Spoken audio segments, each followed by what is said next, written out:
काळ 1549चा दूर दक्षिण आफ्रिका खंडात एक निग्रोवंशी इथिओपिया नावाच्या देशात एक बालकाला त्याच्या आईवडिलांनी गुलामाच्या बाजारात विकून टाकले।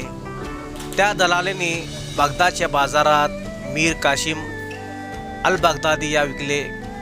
हा बागदादी दक्षिण मध्य भारतात ज्या काळात औरंगाबाद अहमदनगर भागात आला असताना त्या मुलाला घेऊन आला, नंतर तिथेच सोडून गेला।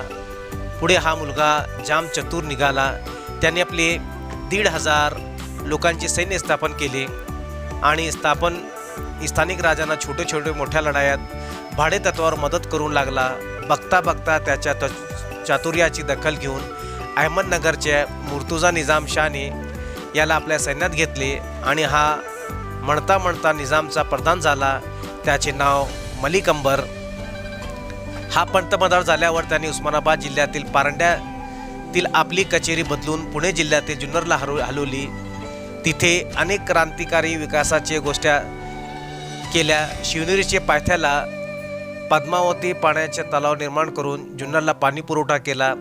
असा पाणी पुरवठा करणारा मलिक अंबर पहिला राज्यकर्ता ठरता। अतिशय बुद्धिमान आणि तलक शासनकर्ता असल्याने त्यांनी आपली कामातून दाखवायला सुरुवात केली। देशात कोणत्याही राजाकडे महसूल गोळा करण्याची पद्धत नव्हती।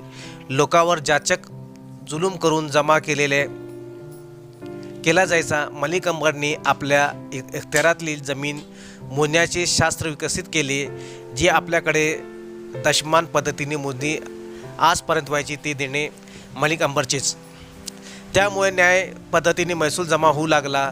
दुसरा शोध लावला तो गुरुत्वाकर्षण बलाचा उपयोग करून पाणी पुरवठा जो पूर्वी जुन्नरला होता आणि मलिक अंबरनी वसलेले खडकी आज औरंगाबाद इथे आजही पंचक्की दिसते ते मलिक अंबर। नंतर हा प्रयोग देशभरात होऊ लागला। पुण्यातील कात्रजच्या तलावातून पेशव्यांनी तत्काळातल्या पुण्यातील या पद्धतीचं पाणी पाजले।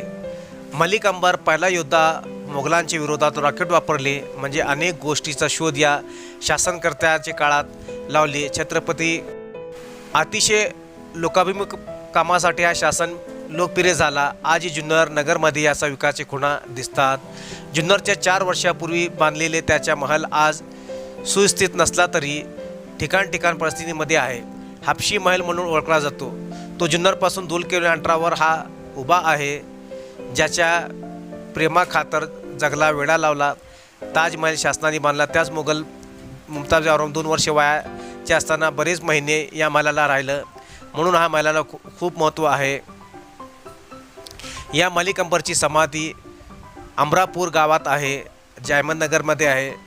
मोगलांचे दक्षिणेचा सुभेदार झाला, त्यावेळी तो मराठा राज करायचा। एक सुशासक म्हणून त्याची ख्याती होती। गनिम काव्याने युद्ध करण्यात त्याचा हातखंडा होता। सोलापूरचे काही भागातसुद्धा पाण्याचा प्रयोग मलिक अंबरने केला होता। धन्यवाद।